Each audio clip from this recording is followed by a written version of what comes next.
E estamos começando mais um episódio do Vivendo no Ártico. Seja muito bem-vindo, seja muito bem-vinda. E hoje eu estou aqui com meu sócio e co-host, Matheus Araújo. E aí, Matheus, o que vamos ter aqui hoje?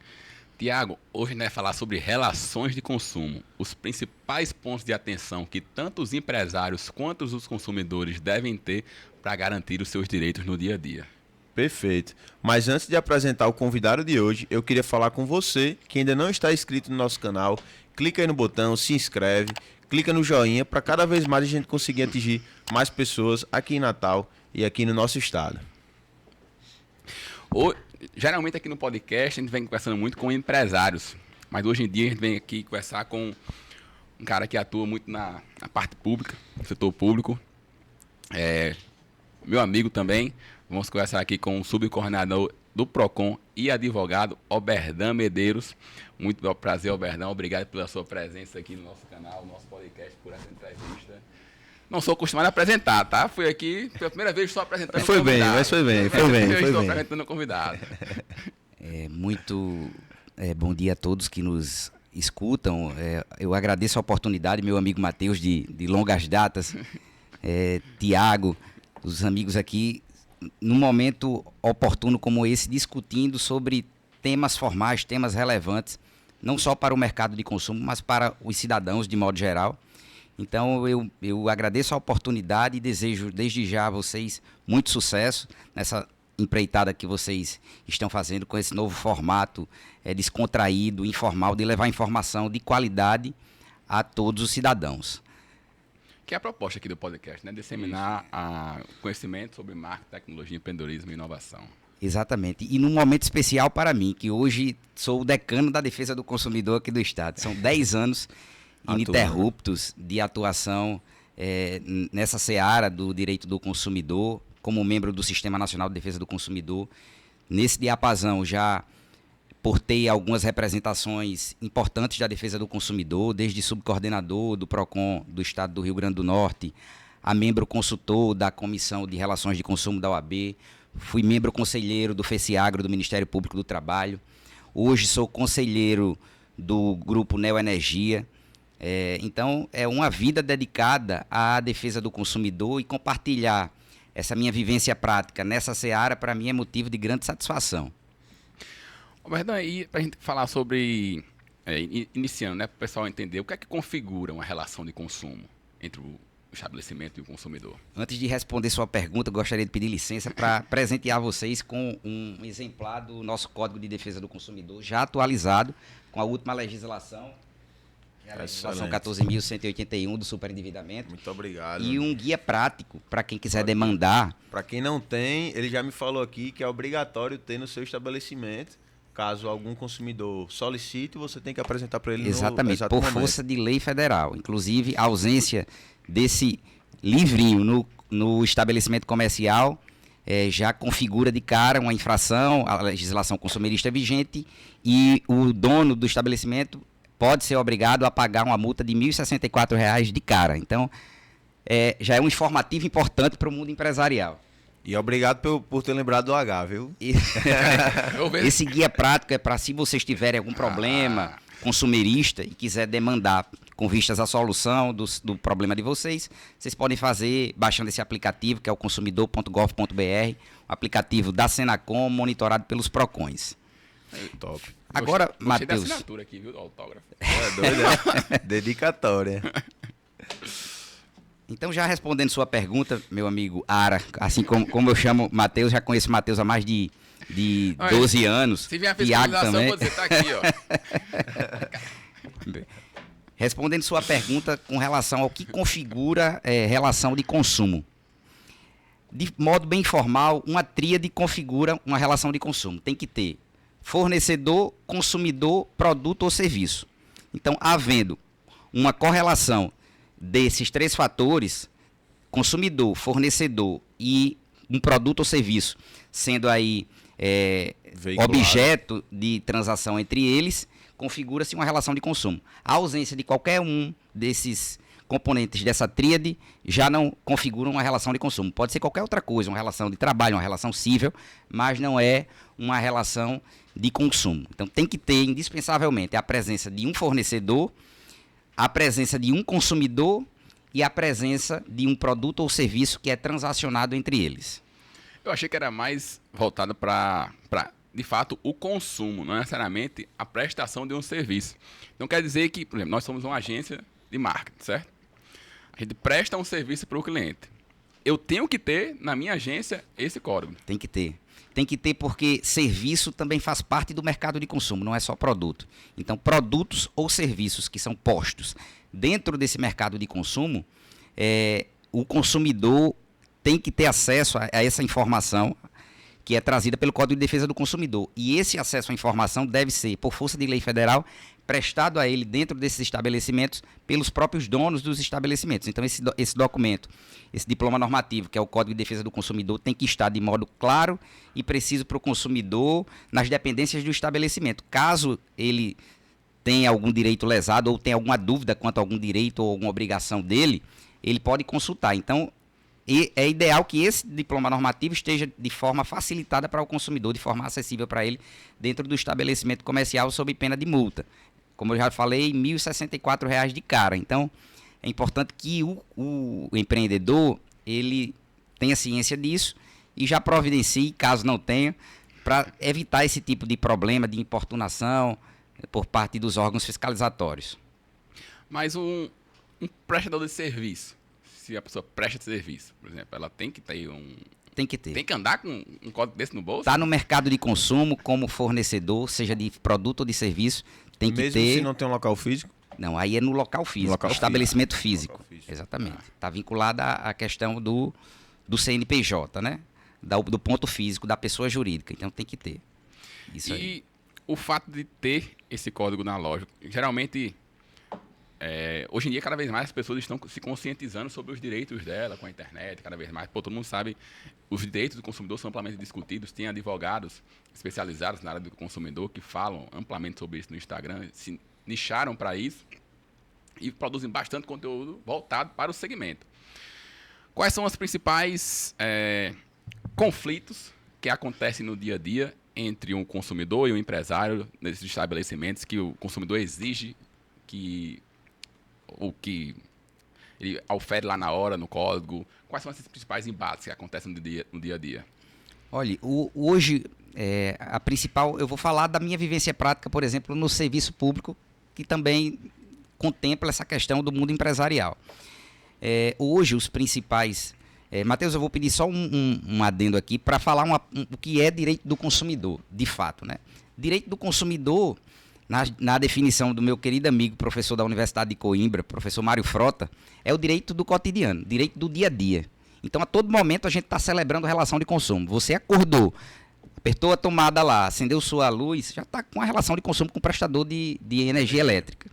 Você saiu de casa, foi na padaria, comprou um pão, você já está ali formalizando relação de consumo, celebrando uma relação de consumo. Então, é um direito inerente à vida prática de todo mundo, ao cotidiano de todo mundo. Essa é a melhor definição para direito do consumidor. O direito do consumidor, ele é também um direito fundamental. Além de ser um direito fundamental, ele é um direito instrumental e um direito humano. E o que é que isso quer dizer? Quando se coloca direito do consumidor como direito fundamental, estatuído lá no artigo 5º, inciso 32 da nossa Constituição, que é a nossa Carta Magna, que ocupa o topo do nosso ordenamento jurídico. Isso quer dizer que direito do consumidor, como direito fundamental, ele merece uma interpretação ampliada. E essa relação de consumo que o Código de Defesa do Consumidor preconiza é uma relação de consumo equilibrada, que a gente sabe que não é. Já nasce, essa relação de consumo ela já nasce naturalmente desigual. Existe um lado hipossuficiente, que é o lado do consumidor. O consumidor ele é considerado o lado vulnerável da relação de consumo, porque ele não tem o conhecimento técnico, o conhecimento prático, ele tem a vulnerabilidade prática, a vulnerabilidade econômica. O fornecedor ele é agigantado de conhecimento técnico daquilo que ele está se oportunizando a vender, a expor no mercado de consumo. Então, ele tem que ter atenção em relação a isso, primordialmente, que o consumidor é o lado mais frágil da relação de consumo. E o que nós, operadores do direito, buscamos é equilibrar essas relações, deixá-los em pé de igualdade para que o consumidor não saia mais prejudicado do que ele já é, porque ele já é hipossuficiente dentro dessa relação pela própria lei, ele já é hipossuficiente. Então, primeira coisa, considerar que o consumidor é hipossuficiente é o ponto de partida para o fornecedor ele saber como tratar esse consumidor dentro do seu estabelecimento comercial, sabendo que ele já é a parte mais frágil.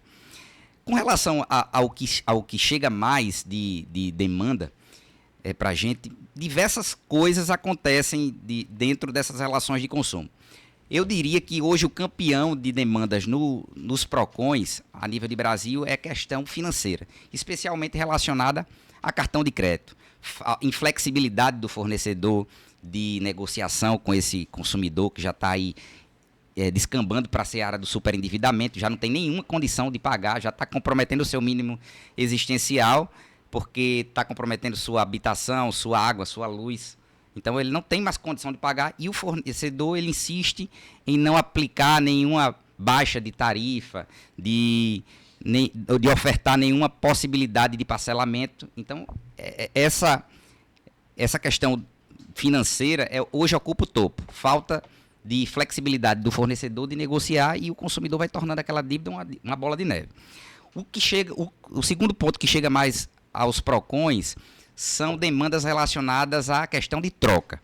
E eu acho muito importante frisar aqui, especialmente nesse mundo de comércio digital, de e-commerce e tudo mais, que existem variações para as questões das trocas e muitos dos fornecedores não sabem acerca disso. Com relação à política de troca, o que é que a lei manda, o que é que a lei não manda. Regra geral do Código de Defesa do Consumidor, estatuída lá no artigo 18. O Código de Defesa só assegura a troca, então é importante você, fornecedor, ficar atento, em caso de vício ou defeito que esse produto ou serviço ofertado por esse fornecedor apresente, que ele não possa sanar no prazo máximo de até 30 dias. Então, o consumidor adquiriu esse produto num estabelecimento físico, ou esse serviço dentro desse estabelecimento físico. Ou digital. Mais especificamente do físico. Do físico, segue a regra do artigo 18. Ele tirou do estabelecimento físico, ele teve contato com esse produto. Então, o fornecedor ele não é obrigado a trocar de imediato, porque o consumidor não gostou quando chegou em casa, porque achou grande e não gostou da cor, enfim. O fornecedor só é obrigado a trocar esse produto se apresentar vício, ou seja, problema de consumo ou defeito, que não seja sanado num prazo máximo de até 30 dias. Então, o fornecedor tem um prazo de até 30 dias para sanar esse vício. Se ele não sanar dentro dos 30 dias, a partir do 31º dia, o consumidor já pode escolher alternativamente ou a substituição desse produto por outro novo, da mesma espécie, em perfeitas condições de uso, ou a restituição do valor pago em nota fiscal corrigido monetariamente. Mas o fornecedor tem esse prazo de 30 dias para sanar. Já se o consumidor adquiriu fora do estabelecimento físico, através do Instagram, através de plataforma digital, através de venda a domicílio, ele não comprou dentro do estabelecimento físico. Ele tem um prazo do que chamamos no direito de arrependimento. Esse prazo é um prazo de 7 dias, contados a partir ou do recebimento do produto ou da assinatura do contrato, do ato da compra. Então, vai ficar a critério do consumidor escolher se ele quer desistir, mesmo sem justa causa, dessa compra e ter aí a restituição do valor pago. Então, tem essas duas variações. Eu fiz agora com um produto que a gente comprou, um microfone, e aí chegou, não mexi na embalagem, eu só devolvi de forma gratuita ali nos correios. É bem prático. Existem essas variações para estabelecimento físico e fora do estabelecimento físico. Seja digital, seja venda a domicílio, ele não teve o contato físico com o produto, o consumidor tem um prazo de até 7 dias. E essa proteção que o Código de Defesa dá do direito de arrependimento é justamente porque ele não teve o contato físico com o produto ou com o serviço. Então, a partir do momento que ele tem o contato físico, ele pode escolher se ele quer manter aquele produto para si ou não. Ele pode cancelar mesmo sem justa causa. Já se ele comprou no estabelecimento físico, vale a regra do artigo 18. São 30 dias para sanar o vício. Se não sanar, ele pode escolher um produto novo ou ter a restituição do valor pago. E se o estabelecimento der, por conta própria, uma política dele, uma política própria, ela também vincula. Então, se eu comprei uma roupa numa loja, ela me dá um prazo de 30 dias, ou de 3 dias, ou de 7 dias, vincula. Então, a política particular também vincula. Então, ficar atento a essas 3 questões. Política particular tem que cumprir. Comprou no estabelecimento físico, tem 30 dias para sanar o vício daquele produto. Comprou fora do estabelecimento, direito de arrependimento de até 7 dias, mesmo sem justa causa para o consumidor desistir e ter o valor reembolsado aí. Então quer dizer que essa prática que o comércio adotou das empresas, por exemplo, eu comprei, vamos lá, comprei na loja X, uma camisa M. Experimentei na loja, cheguei em casa, acho que a M ficou um pouquinho justa, quero trocar por uma G. Voltei na loja, quero trocar, eles trocam. Foi muito mais uma prática do comércio visando gerar uma boa experiência para o cliente do que, de fato, o que a lei manda? Exatamente. Foi mais aí uma questão de tentativa de fidelização de clientela, de bom senso do estabelecimento. Então, muitos estabelecimentos se comportam dessa maneira, e isso é louvável. Mas o Código de Defesa, nessas situações que o consumidor entrou no estabelecimento físico, teve contato com o produto, só assegura a troca mediante vício ou defeito que não seja sanado no prazo máximo de até 30 dias. Mas isso sempre existiu, essa boa prática, ou foi algo mais do século agora, de 2000 para cá, sabe dizer? Sempre, não sempre existiu, né? Mas com o advento da nossa legislação consumerista, que ela é relativamente nova, dos anos 90, né? Os fornecedores passaram a respeitar mais o consumidor, a tentar fidelizar e a tentar ter um comportamento permeado pelo bom senso entre seus clientes, né? Fidelizar sua cartela de clientes, enfim. Então, essa prática se deu com o advento da nossa legislação, que ela é nova, uma legislação dos anos 90. E é uma legislação que ainda precisa de algumas atualizações, embora seja uma das mais robustas dentre os países da América Latina, por exemplo. O Código de Defesa do Consumidor é uma legislação completíssima. O que precisa é se atualizar no sentido não de perder direitos, mas no sentido de complementar-se à atualidade do momento. O consumidor? Ao mercado de consumo atual, o nosso Código de Defesa do Consumidor. Por que eu estou dizendo isso? O nosso código ele é perfeito, a gente não vai perder direito. A complementação que eu falo é no sentido de se coadunar com a realidade comercial, com a realidade atual das plataformas digitais, por exemplo. E eu vou lhe dizer o porquê. Nosso código é de 1990. O advento da plataforma do www no Brasil é de 1993. Então, quando o código foi idealizado, nem existia a questão das plataformas digitais, dos sites, da questão da internet. Não existia aqui no Brasil como uma coisa de uso comum, né? Então, o código vai evoluindo e vai atendendo os anseios da sociedade. Ele evolui de acordo com a evolução da sociedade.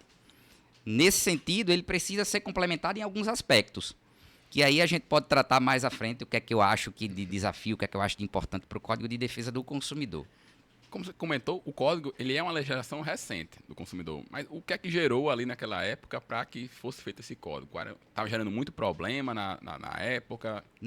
Não existia legislação que protegesse o cidadão consumidor. Então, as empresas tinham uma liberdade muito grande de praticar seus produtos, comercializar perfis dos seus produtos como bem entendessem e deixava o consumidor desprotegido. Então, no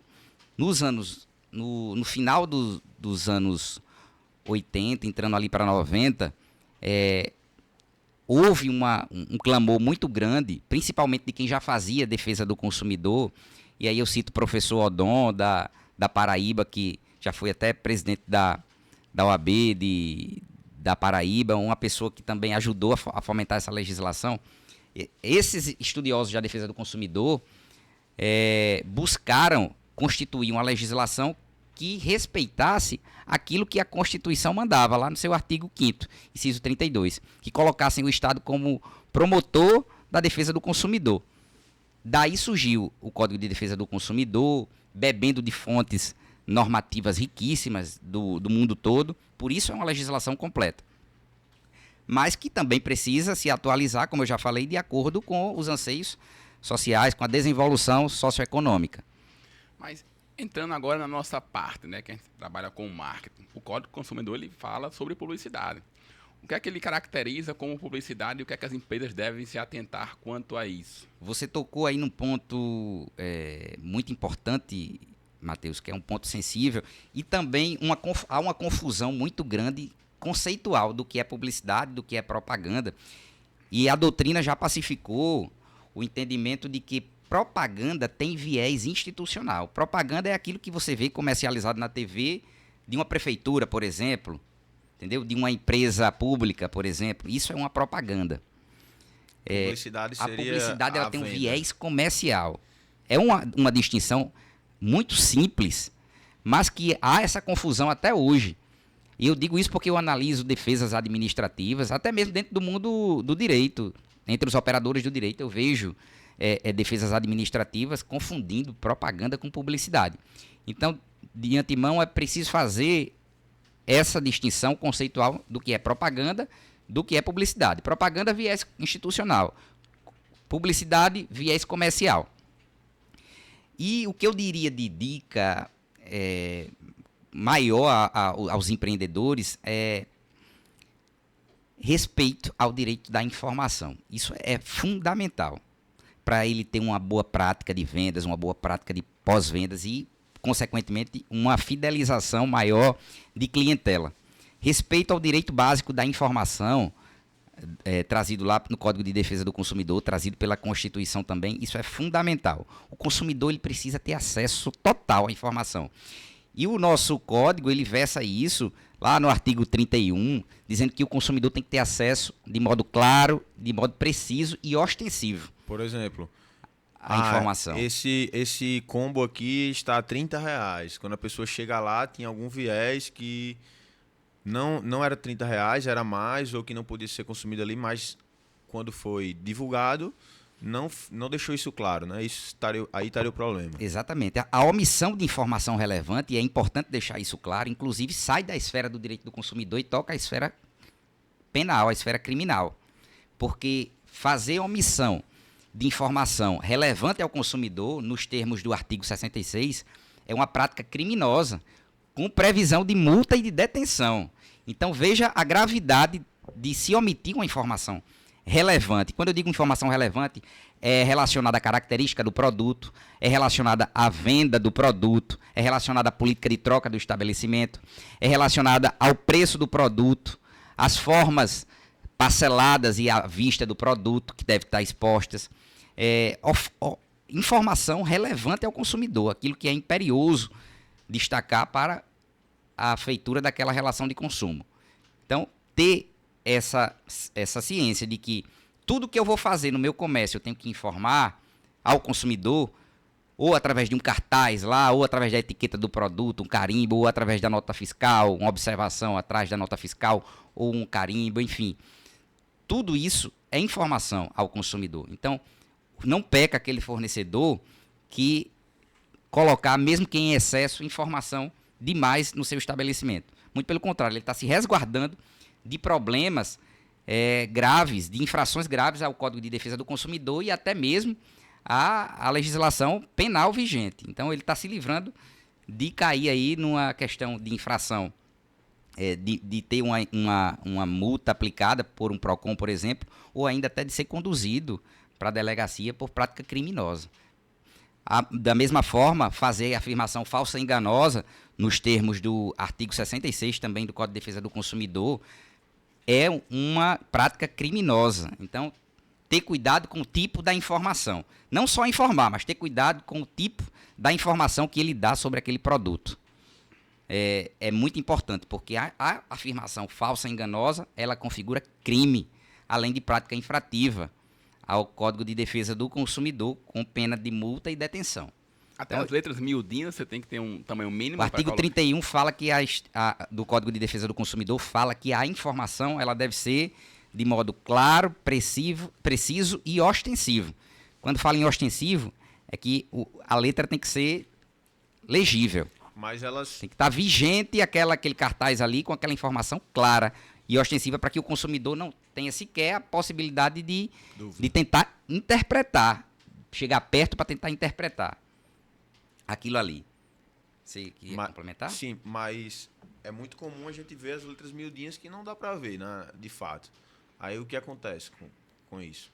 Se chegar uma fiscalização, ele será advertido de que aquilo ali está errado para troca. Se não trocar, vai ser penalizado, sancionado, vai sofrer uma sanção administrativa. E as sanções administrativas possíveis no Código de Defesa do Consumidor estão elencadas lá no artigo 56 do Código de Defesa do Consumidor. Obviamente que essas sanções elas podem ser aplicadas tanto cautelarmente ou então de forma imediata pela autoridade fiscal. Só que, levando em consideração a gravidade do produto, né? do conflito de consumo, perdão. Levando em consideração a gravidade. Ninguém vai fechar um estabelecimento porque ele está com uma letra pequena. Ele vai ser advertido para corrigir. Não corrigindo, ele vai ser multado. Mas as sanções elas variam, desde a multa até a interdição total ou parcial do estabelecimento, cassação do alvará de funcionamento, são sanções graves e severas. E a multa, por exemplo, dos PROCONs, falando aqui mais especificamente do PROCON do Estado do Rio Grande do Norte, é uma multa pesada, porque ela é baseada no faturamento bruto dos últimos 3 meses daquele estabelecimento. Então é uma multa e também com base na gravidade, na reincidência daquele estabelecimento. Então é uma multa pesada que pode ser evitada com boas práticas e com a condição do fornecedor de de ficar mais ciente da legislação, de estudar um pouco mais, de pesquisar. Esse momento aqui que vocês estão fazendo é um momento muito rico para os fornecedores, porque eles estão tendo noções de algumas coisas que eu sei que são elementares, mas que ele não sabe, muitas vezes não tem um conhecimento técnico ou que da tá legislação. Em um texto, em algum local, no site do PROCON ou algum canto da internet, e agora ele vai ter acesso em vídeo, né? Exatamente. Com uma linguagem entendível para todos. Exatamente. Outro ponto que eu acho, Matheus, importante frisar é a questão da precificação. Isso é muito comum a gente não ver nos estabelecimentos, em vitrines. A questão da precificação, ela é regulamentada não só pelo Código de Defesa do Consumidor, pelo direito da informação, pelo artigo 31, que fala da informação clara, precisa, mas também por um decreto específico, que é o decreto 5.903. Quer mais água? Quero. Só um pouco. O decreto 5.903, é importante a leitura desse decreto para todo mundo que tem um estabelecimento físico, que tem vitrine, que precifica produto. É importante que esse produto que for colocado, exposto numa vitrine, que o correto é vitrina, mas a gente tem o costume de falar vitrine, aquilo que for colocado em vitrine, aquilo que for comercializado dentro de um estabelecimento físico tem que ter preço. E ponto final. E o preço... Então, só que hoje em dia eu entro em algumas lojas, por exemplo, vou citar nome não, mas no shopping, algumas lojas mais caras, hoje em dia não colocam preço nas roupas, na camisa, na calça. Eles obrigatoriamente tem que ter o preço ali? Tem que ter o preço acoplado no produto. Inclusive, há uma divergência muito grande, uma discussão. Então, essa marca aqui, que eu gosto, às vezes não tem o preço lá. Inclusive, já foram autuados por isso. Ah. Porque muitos estabelecimentos têm o costume de colocar Junto em um local, né? junto numa plaquinha. Tipo uma listinha. Ele coloca o manequim com os acessórios, com a roupa e coloca numa plaquinha. Mas o decreto 5.903, ele fala que o preço ele deve ser afixado de tal modo que não cause sequer interpretação para o consumidor. O que quer dizer isso? Quer dizer que o consumidor tem que olhar para o produto e tem que identificar naquele produto o preço. E não fique olhando para um manequim e olhando para uma plaquinha, olhando para um manequim e olhando para uma plaquinha para chegar naquele valor daquele produto. Aí ele tem que ler que o acessório custa tanto na plaquinha e olhar para o acessório. Tem que olhar no manequim o valor da camisa e olhar para a plaquinha para conferir. Então, isso aí causa interpretação. Ele tem que ficar interpretando. Esse tipo de prática, há uma discussão muito grande entre os fornecedores e os membros do Sistema Nacional de Defesa do Consumidor quanto à validade. Mas nós entendemos como uma prática abusiva e uma infração ao decreto 5.903. Então, Pé da vida quando eu entro na loja. é muito ruim. Aí tem a camisa. Eu entendo que é uma tática de venda, porque eles querem que você vista, se sinta bem na roupa. Mas a prática de visualize venda lá. velada é vedada pelo Código de Defesa do Consumidor. Isso, a maioria das vezes, acontece porque o proprietário ou o gerente quer que o vendedor esteja ali na condução daquele momento como prática de venda velada em cima do consumidor. E esse tipo de prática é infrativa ao Código de Defesa do Consumidor, é uma prática abusiva, fere o artigo 39 do nosso Código de Defesa do Consumidor. A informação ela deve estar de modo claro para o consumidor, para que ele olhe a vitrine e não precise entrar para perguntar o preço. Para que ele olhe a vitrine e ele identifique naquele produto que ele está focando com o olho o valor daquele produto. Tem que estar tudo etiquetado, tudo com preço. Então é importante o respeito a essa questão, porque vai evitar que esse estabelecimento sofra uma sanção administrativa, sofra uma punição danosa. Eu estive recentemente numa fiscalização no aeroporto, e impressionante. Todos os quiosques estavam sem preço. Não, lá não tem preço não. Com exceção de um. O maior estava respeitando, o maior quiosque. Mas os outros quiosques não estavam respeitando nada. Nada com preço. Era tudo de boca. Aí a gente fez Acabou, olhava a pra cara notificação. do cliente, é 30. Aí chegava outro, não, esse aqui é 50. E lhe digo mais, além de tudo, sem também o Código de Defesa do Consumidor. Então, a autoridade fiscal já identificou de cara que estava ali incorrendo em diversas práticas infrativas ao Código de Defesa do Consumidor. A ausência do Código de Defesa do Consumidor já configurava uma prática. A omissão da informação relevante já era uma prática criminosa, que preço é informação relevante. Né? E Tiago comentou aqui agora em relação a, por exemplo, o preço para um é X e para outro é Y. Esse foi um exemplo. Mas a gente sabe que o mercado ele é muito sazonal. Por exemplo, aqui em Natal a gente tem uma cidade turística. Vamos supor aqui que janeiro é um mês que vende mais. Pode existir uma prática de mercado que o empresário ele aumente o preço dos produtos dele naquele período e depois ele volta ao normal, para ele faturar mais. Porque aquele período que ele vai faturar mais vai segurar alguns outros meses de prejuízo que ele possa ter. Eu entendo que o consumidor ele é o polo mais fraco da relação, que ele é hipossuficiente. Mas nesse caso aqui, isso se configuraria uma prática abusiva, porque, na verdade... Se tiver preço, eu acho, no produto, acho que não. Essas variações de preço de acordo com a época, você quer dizer, né? O mesmo produto, num mês é X, no outro mês é 3X. Você tocou agora num dos desafios que eu trouxe para a defesa do consumidor, que é o entendimento dessas variações de preço como prática abusiva ou não. E eu vou lhe dizer o porquê. Porque há um conflito normativo dentro do próprio ordenamento jurídico. E isso também se estende ao mercado de combustível, essa mesma questão. Porque se por um lado a Constituição, lá no artigo 170, fala de livre iniciativa, ou seja, dá liberdade ao fornecedor, ao prestador de serviço de precificar livremente seus produtos, perfis dos seus produtos e tudo mais. Por outro lado, o Código de Defesa, que é uma lei federal, ela estatui lá no seu artigo 39, incisos 5º e 10º, que não se pode elevar sem justa causa preço de produto ou serviço, nem se pode exigir do consumidor vantagem manifestamente excessiva. Esse é um conflito normativo que dificulta em muito o trabalho dos PROCONs. Por quê? Mas também abre um leque para nós, operadores do direito, interpretarmos da forma mais favorável ao cliente, ao consumidor, no meu caso, por exemplo, ou ao empresário também, no meu caso, que eu também já divulguei para a empresa, enfim. A gente tem, mas quando eu estou imbuído, por exemplo, da minha função de advogado em prol de uma empresa, eu estou querendo que ela melhore a qualidade de relacionamento dela com o cliente. Então, eu estou ali instruindo aquela empresa para que ela evolua, para que ela se capacite juridicamente para não ter uma falha grave contra o Código de Defesa do Consumidor e seja sancionada por órgãos fiscalizatórios. Então, o operador do direito cabe à interpretação. Mas eu acho que falta uma lacuna porque, por exemplo, o Código fala que não se pode elevar sem justa causa ou exigir vantagem manifestamente excessiva, mas não fala o percentual até quanto pode se elevar. Aí a gente fica, por exemplo, buscando lei de 1951, como, por exemplo, uma legislação que fala sobre crimes contra a economia popular, que a gente busca muito. A gente bebe muito dessa legislação para preencher essas lacunas, que lá, por exemplo, há uma limitação de margem de lucro bruta de 20%. Então, se ultrapassar isso, pode ser considerado uma prática abusiva. Mas a Constituição diz que é livre, entendeu? E o Código de Defesa diz que não é, que não pode elevar sem justa causa. Então, esse é um desafio para a defesa do consumidor. Esse choque entre norma constitucional e lei federal, essa dificuldade. Código de Defesa fala que não pode elevar sem justa causa, que não pode variar. Aí, sem justa causa. E a Constituição diz que é livre.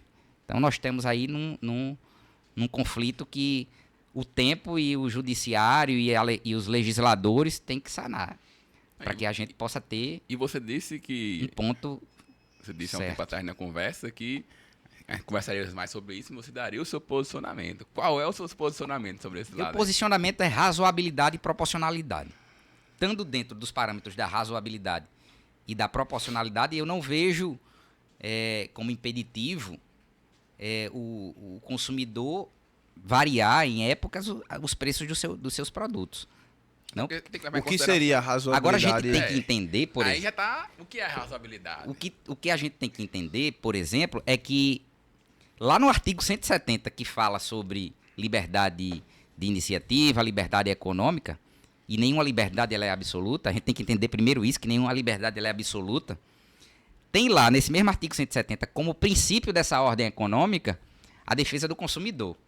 E se a gente for esmiuçar juridicamente, pirâmide de Kelsen, aqui, para ficar muito chato esse diálogo. Se a gente for esmiuçar juridicamente, norma e princípio, defesa do consumidor está lá no mesmo artigo 170 da liberdade econômica, falando que é princípio da ordem econômica. Então, o princípio ele tem peso maior do que a norma.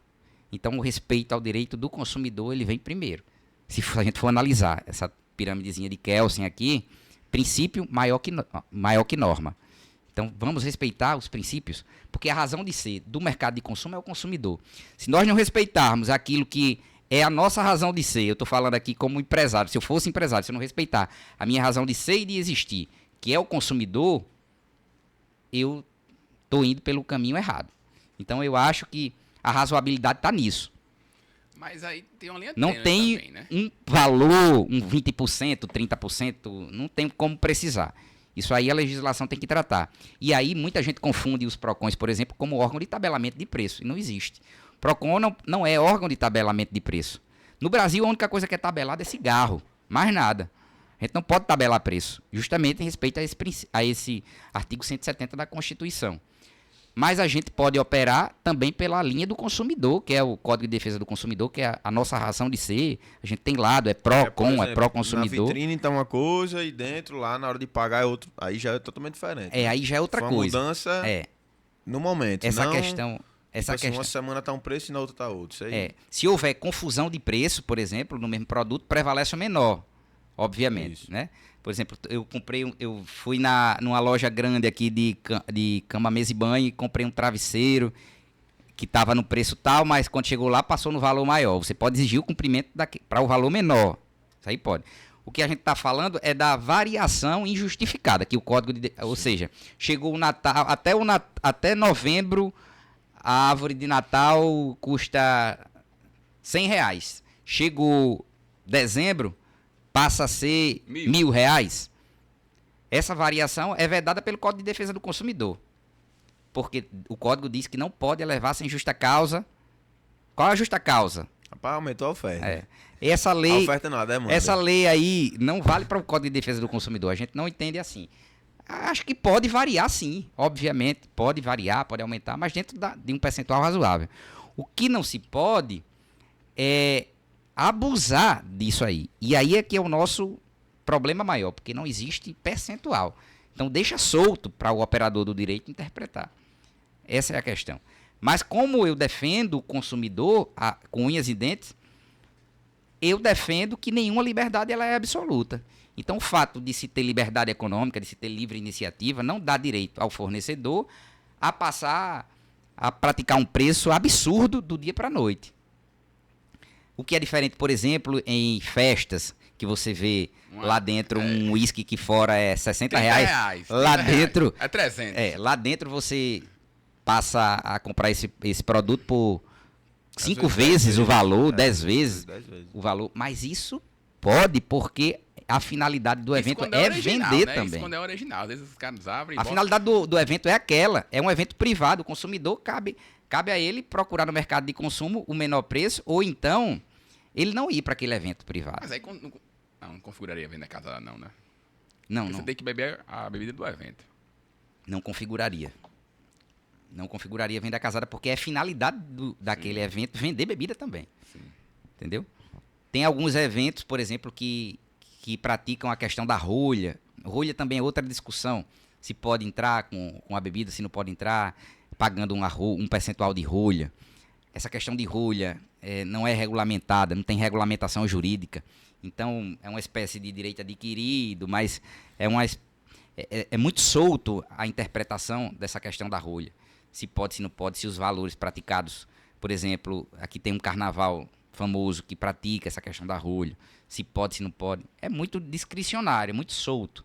Então, eu ia trazer esse ponto que você falou como um desafio, mas você já tocou no assunto, então já me adiantei. E isso é a mesma questão para o mercado de combustível, que eu não queria nem entrar nessa seara, mas já entrando, muita gente espera que um PROCON, por exemplo, chegue num posto de combustível, bote a escadinha e modifique o preço. E onde é que fica a liberdade de iniciativa do estabelecimento? Entende? O que a gente se baseia é pelo Código de Defesa. Não pode levar sem justa causa, não pode abusar. Porque muitos postos de combustíveis têm essa prática de aumentar significativamente. A gente teve em Mossoró, recentemente, os postos de lá sem ter nenhuma variação por parte do órgão controlador, Petrobras e aqui a distribuidora, não teve nenhuma variação por parte do órgão controlador e simplesmente os preços dispararam lá em Mossoró. Então, todos a maioria foram autuados por prática abusiva, porque variaram um combustível que é um produto essencial, que é inerente à vida de todo cidadão, de uma forma injustificada e do dia para a noite. Então, o PROCON foi lá e autuou. Então, existem essas questões. E hoje é um argumento do mercado de combustível para se querer praticar abusos, por exemplo. Dizer que existe liberdade econômica e que o preço é livre. Então, a gente tem que ter união de forças, legislativo, executivo, no caso, os órgãos fiscalizadores, e judiciário. Quando eu digo legislativo, porque dá mais viabilidade de aplicação da lei, modificar a letra da lei, entendeu? Estabelecer, ditames de proporção para o que é considerado abusivo, o que não é considerado abusivo. Ao executivo, ao processo fiscalizatório, aplicar essa fiscalização na prática, e ao judiciário a manter as multas dos órgãos fiscalizadores, porque não adianta nada um PROCON multar e chegar uma multa no Poder Judiciário e ser anulada porque diz que o preço é livre e o fornecedor ele pode praticar o preço que ele quer. Então, tem que ter uma união de forças. Então, acho que esse é um desafio muito importante para a defesa do consumidor, ao longo desses seus 33 anos aí de Código de Defesa do Consumidor. Acho que esse seria um ponto fulcral, assim. Não, vá. E, Albernan, nesses seus 10 anos, né, de experiência nesse meio, quais foram os casos mais emblemáticos que você pôde vivenciar, assim? Nós já vivenciamos de tudo no PROCON, né? Até tanto de um absurdo do estabelecimento, quanto Sim. às vezes do consumidor de estar pedindo ali coisas que não existem. casos emblemáticos assim, pontuais assim que me marcaram, não tem muitos não, porque todos os casos são casos emblemáticos. Todos que nós tivemos foram casos emblemáticos, mas a gente pode citar um recente acontecimento que a fiscalização ela apreendeu no município aqui do estado do Rio Grande do Norte 3 toneladas de produto impróprio para o consumo, sendo comercializado no estabelecimento. Carne, de consumo alimentício. Carne, esses alimentos desse segmento de frigorífico. 3 toneladas. Mas foi da cidade para ou você de ter um uma ideia, para se cidade? poder autuar, o fiscal, a autoridade fiscal chegou lá com a vigilância sanitária de 9 horas da manhã e saiu de 11 da noite. Dada a quantidade significativa de produto que teve que relacionar e tudo. Então veja aí o dano à saúde e à segurança do consumidor. Né? A segurança alimentar que eu falo, a saúde dele. Então, dada a gravidade, o estabelecimento foi interditado, né? E, se eu não me engano, até foi conduzido à delegacia o proprietário por crime, né? É uma questão muito grave essa questão. 3 toneladas Nós fizemos algumas fiscalizações inéditas, como, por exemplo, fiscalizações em salões de beleza que a gente não tinha, nunca tinha feito, né? A gente aprendeu muito produto vencido Sendo utilizado nesse segmento. Fizemos uma fiscalização em hotéis, especialmente nas cozinhas desses hotéis. E, pasmem vocês, a gente identificou até hotel de 5 estrelas bem colocado, bem avaliado. Na cozinha desses hotéis a gente encontrou produtos estragados sendo comercializados, sendo colocados para o consumo dos clientes, dos hóspedes ali daquele estabelecimento. Então, foram fiscalizações emblemáticas. Algumas fiscalizações a gente até conduziu o proprietário para a delegacia. Lembro que na pandemia teve aqui um grupo comercial de nome que resistiu à fiscalização do Pacto pela Vida das forças policiais com o PROCON quem comandava essa operação. As forças policiais eles davam apoio, caso fosse necessário, e o estabelecimento ele simplesmente quis peitar a fiscalização. A gente fez 3 recomendações. Na terceira foi conduzido o gerente e o estabelecimento foi interditado. E o gerente foi feito o termo circunstanciado de ocorrência, o gerente foi levado para a delegacia. Então, existem ainda muitos fornecedores que realmente não respeitam. E isso é muito ruim porque, como eu falei, a razão de ser, repito, e existir desses fornecedores é o cidadão consumidor. Não tenha dúvida. Com certeza. Mas agora, antes de entrar de frente com a Avalanche, queria fazer uma última pergunta a você. A gente sabe que o PROCON ele é um órgão fiscalizador. Sendo que a gente conversou muito aqui sobre boas práticas. Lá no PROCON, vocês também têm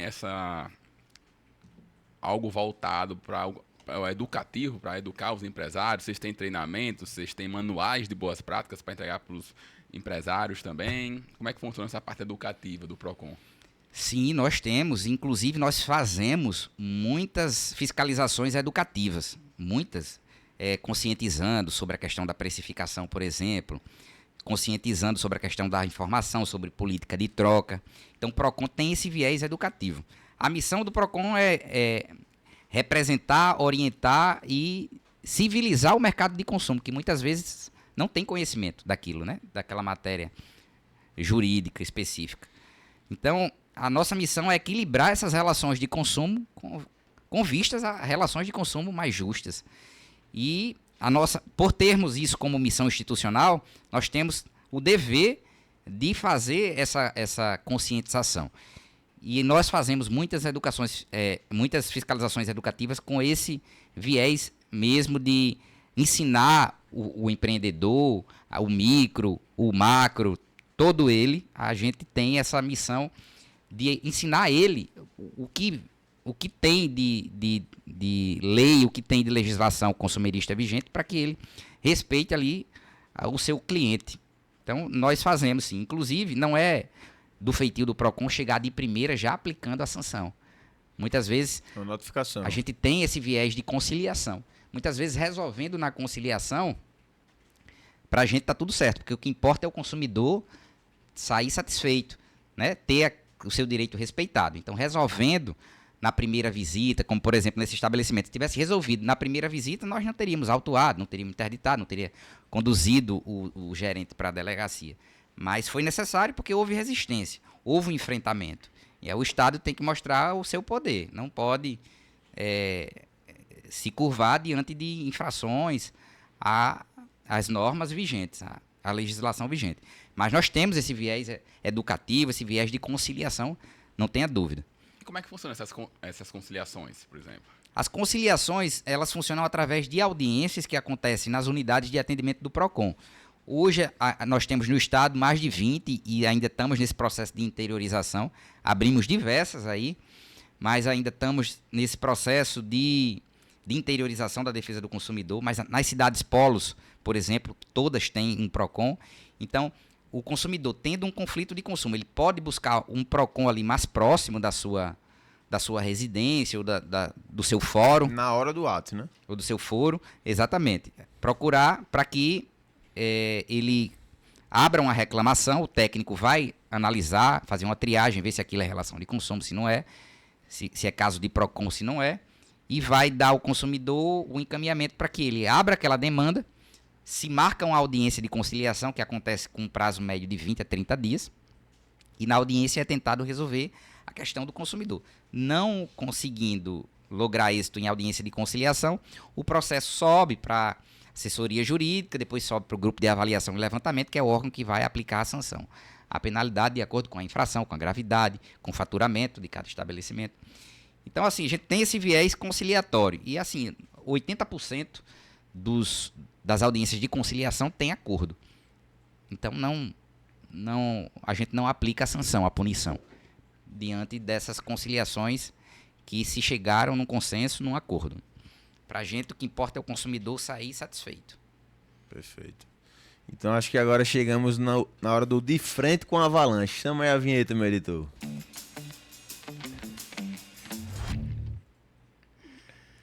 Bate-bola de perguntas e respostas. A gente conversou muito sobre a sua vida pública, mas você também é empresário, você é advogado, sócio no escritório de advocacia. A primeira delas, um empreendedor ou uma empreendedora que influenciou na sua jornada, ou então talvez até uma pessoa que influenciou na sua trajetória de vida profissional. Eu gosto muito do Nelson Williams. Ele para mim, é uma referência de advogado. Então, o marketing dele, eu acho um marketing jurídico muito correto, muito respeitoso. Então, em termos de empreendedorismo jurídico, Nelson Williams. A gente, inclusive, conhece o pessoal que fez o marketing, não sei se ainda faz, mas que trabalhou muito tempo com ele, que fazia o marketing dele. E ele cresceu tanto a nível Brasil, né? Que ele atua em todo o território, tem filiais em todo o território nacional, que o foco dele não foi mais captar clientes. O foco dele era expandir marca. Então, ele não trabalhava mais captação de clientes. Ele se posicionava, às vezes, lá na internet como, quando alguém precisava, o maior escritório do Brasil. Não, ele trabalhava, mas não trabalhava de forma ofertando, e sim de geração de valor e posicionamento. O melhor escritório de advocacia do Brasil. O maior advogado do Brasil.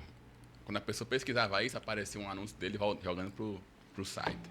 Ele trabalhou muito esse posicionamento. E nada disso é à toa, né? Eu acho que ter esse retorno que ele tem, essa vasta carta de clientes que ele tem, em decorrência de uma equipe jurídica robusta e qualificada, tecnicamente falando. Embora ele tenha respondido a alguns até processos administrativos na OAB, por questão de marketing que não se coaduna com a ética, né, do profissional, do advogado, mas eu acho que ele tem uma atuação muito forte e é um profissional de grande renome pela qualidade técnica que ele oferta aos seus clientes. Um livro para você recomendar para nossa audiência? Um livro técnico da matéria debatida aqui, por exemplo, comentários ao Código de Defesa do Consumidor, da professora que eu mas daí ninguém vai ler. Tenho o maior respeito por ela, Cláudia Lima Marques, né? Mais um outro, mais voltado à questão do empreendedorismo. Ou de vida mesmo. O X da Questão, de Eike Batista, continua sendo para mim um grande livro, porque mostra ali toda a trajetória, né, de ascensão do grande empresário que foi o Eike. E um mais simples, Convém Sonhar, de Miriam Leitão. É um livro também muito inspirador. Nossa. O primeiro é? O X da Questão. Não, o outro. Comentários do Código. Comentários ao Código de Defesa do Consumidor. Um livro técnico. Esse é mais técnico. Esse daí vai estar nas recomendações do Professora Cláudia Lima Marques, Herman Benjamin e Bruno Miragem. É um livro excepcional para quem gosta de direito do consumidor também. Vale a pena a dica. Eu sei que você é um cara que gosta muito de filmes, séries e documentários, né? Então, qual é a recomendação que você deixa aí para a audiência? Um documentário que eu gosto muito, acho que também tem um viés com o que se debateu aqui, é Privacidade Hackeada. Massa. Que aí mostra a questão do direito da informação, de como essa falta de tratamento adequado a dados sensíveis do cidadão, do consumidor, de todo mundo, essa falta de tratamento adequado a esses dados pode influenciar a vida de qualquer cidadão e até mesmo direcionar a condução de uma nação. É o que mostra o Privacidade Hackeada. Então eu acho fundamental. Tem no YouTube, eu acho. Tem. Tem no YouTube e tem na Netflix. Você escuta podcast? Um O podcast. de vocês. O de vocês, que eu tenho certeza podcast. que já é um sucesso total. E ultimamente tenho escutado muito vocês.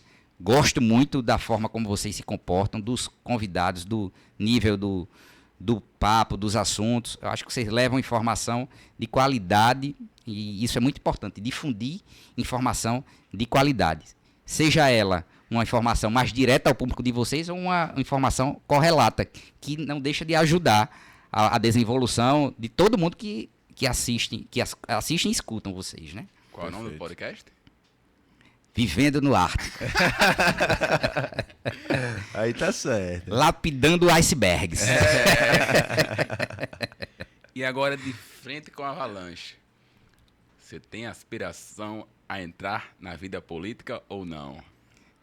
Não tenho, mas se Se aparecer, A oportunidade do caminho a da vida se encaminhar naturalmente para esse lado, eu acho que eu tenho muito a contribuir, mas eu não tenho diretamente essa aspiração. Eu sou muito bem resolvido com a minha profissão e gosto de estar onde estou no momento. No momento, acho que a vida é feita de momentos. No momento, estou satisfeito onde estou. Mas se tudo se encaminhar e for da vontade, não minha, mas do povo, do meu grupo, de amigos, enfim, de quem me circunda, eu estou à disposição. Mas não agora. É Mbappé no discurso antes de ir pro Real Madrid. Perfeito, meu amigo. Estamos chegando aqui no final. E agora a gente sempre deixa esse momento, né? Caso você queira deixar alguma mensagem para os nossos ouvintes que estão aí pelo YouTube ou Spotify, você pode falar com eles diretamente para a sua câmera. Não, minha mensagem final é mais de que o consumidor, ele é um sujeito de direitos e muitas vezes ele não sabe disso.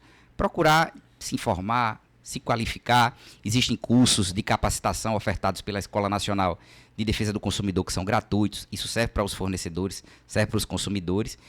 E aí, não deu tempo da gente falar dos desafios, mas eu acho que nesses 33 anos de Código de Defesa do Consumidor, aí enveredando para o 34º ano, a gente precisa crescer no sentido de se complementar a legislação, de se coadunar a legislação ao momento atual da sociedade, à desenvolução da sociedade.